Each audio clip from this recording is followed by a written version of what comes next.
life is typical of India. The peasant and his plough are the very symbols of our nation. This is the story of a South Indian village with all its characteristic beauty and simple charm. At daybreak, the women and children go to bathe in the stream, while the cattle are led out to graze to the tune of their tinkling bells.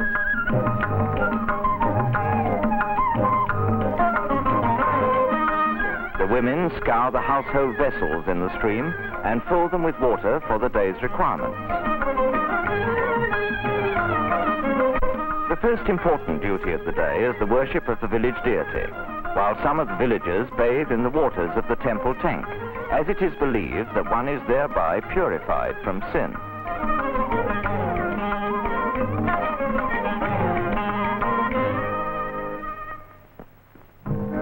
However poor he may be, the South Indian villager is noted for his scrupulous cleanliness.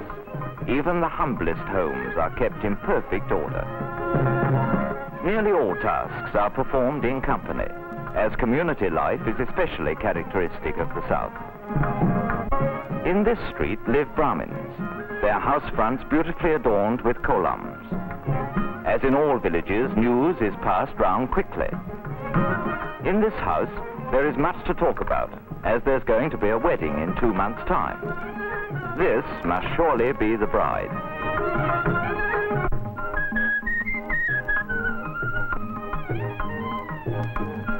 The sadhu predicts a long and happy life and numerous sons and daughters, and is duly rewarded by the grateful bride.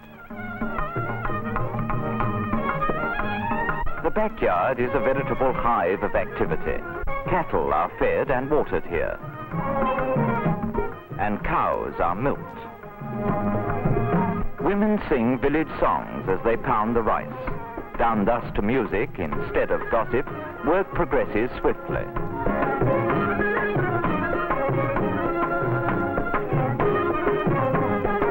Even the chickens seem to find their share of the task easy. At 8 o'clock, school begins. The children of South India are extremely fond of learning, as these happy little faces plainly show.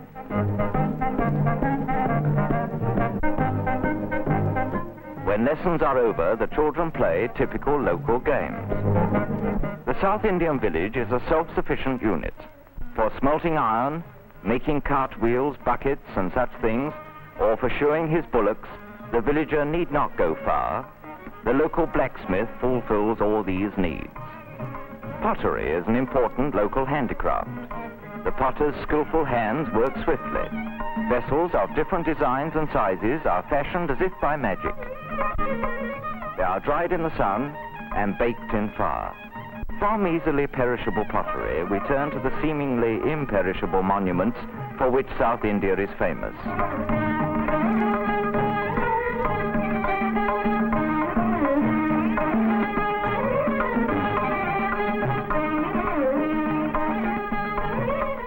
These wonderful images express all the emotions, for each of which there is a set symbol. The coconut tree is useful in many ways, and both coconuts and leaves serve a number of purposes. The stem is cut in two, and by interweaving the leaves, thatch is made. The children are taught at a very early age to help in this work. Basket making is another industry in which coconut leaves are used, such baskets being very strong and serviceable.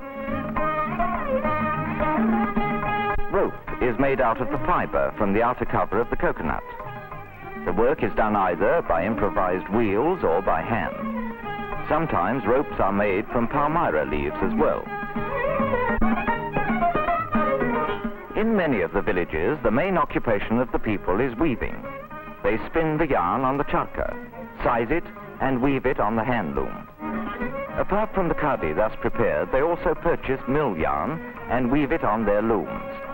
Our hand-spun clothing has done much to alleviate the cloth shortage.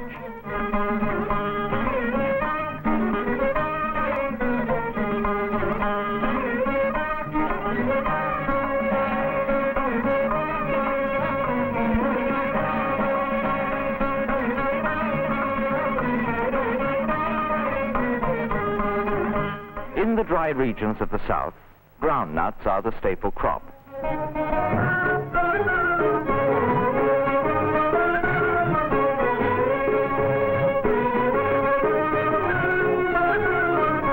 It is not we alone who like to munch them.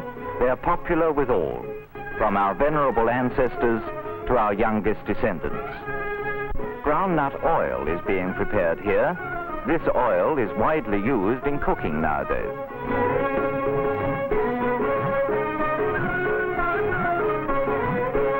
Irrigation by wells is common in the south. The water is drawn from the wells in large buckets and emptied into the streams whence it flows to the thirsty fields. But even by this ingenious method, irrigation is no easy matter in the dry areas, and a fertile field is often a standing testimony to the dauntless perseverance and tireless labor of the peasants. As soon as the fields have been watered, plowing begins, and in the course of time, waste land turns into green meadows.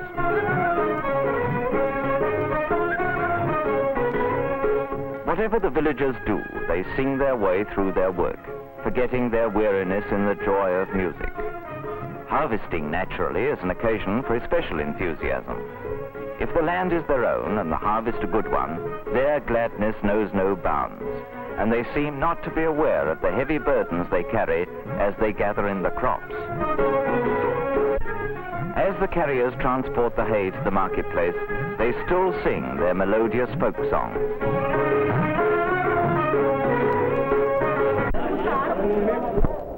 There are numerous dramatic troupes that travel from village to village in southern India, and evening performances are given in the streets.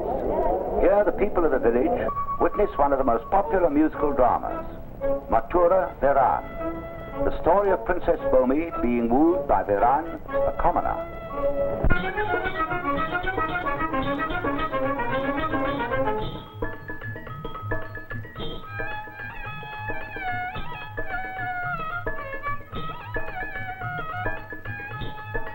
Vanam gumurudamma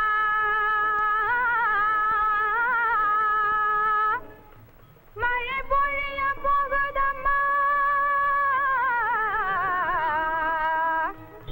kaanada kaatiyellam kaanudamma vaanathile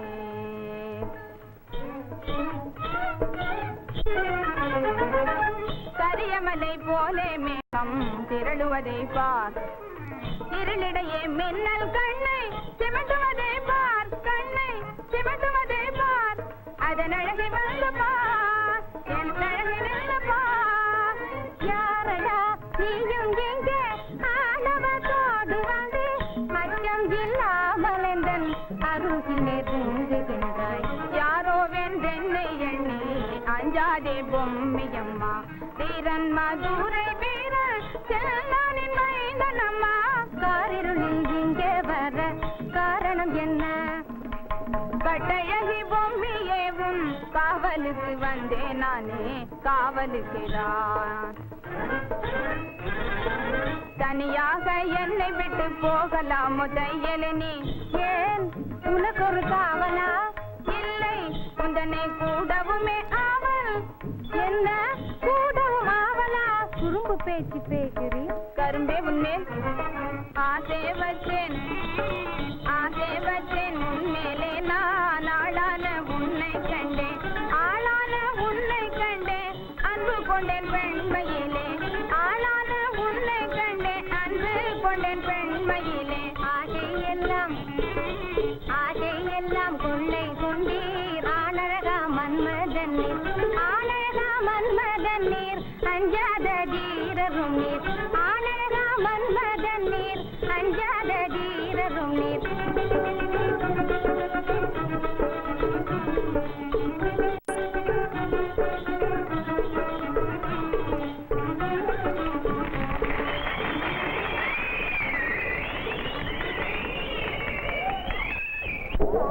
In the second act, Viran persuades Princess Bomi to elope with him on horseback.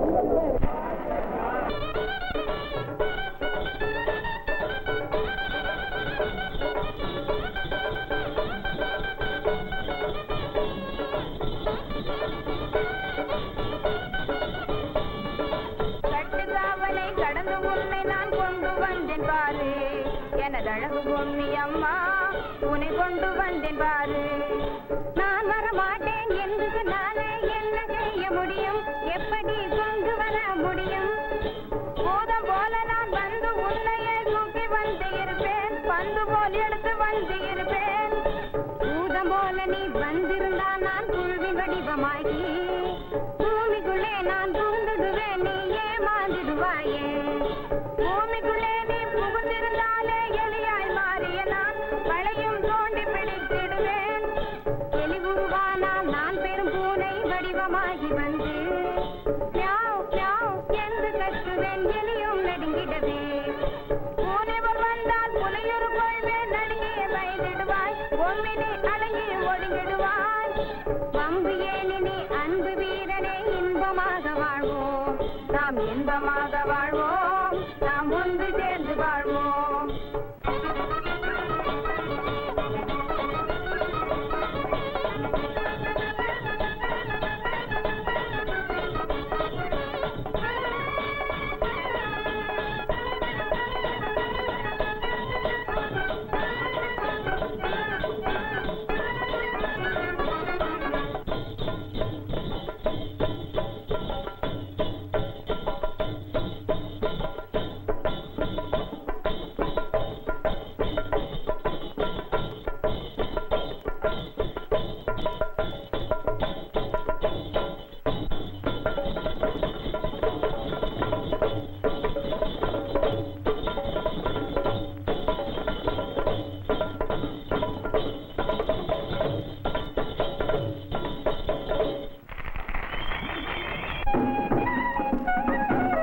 The merriest time of the year is undoubtedly the harvest festival in the month of January.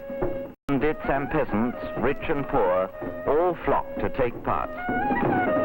First, the images are carried in procession. The village dancer is much in evidence on these occasions, for the South Indians are passionately fond of dancing, which plays a great part in all their lives. The most exciting event of the harvest festival is the Jallikattu or bull sport. The enraged animal is let loose with a purse tied round its neck. Whoever now takes the bull by the horns is not only the lucky prize winner, but also the hero of the village. This risky sport provides a thrilling climax to our film on village life of South India. Does anybody want the purse? Come and get it.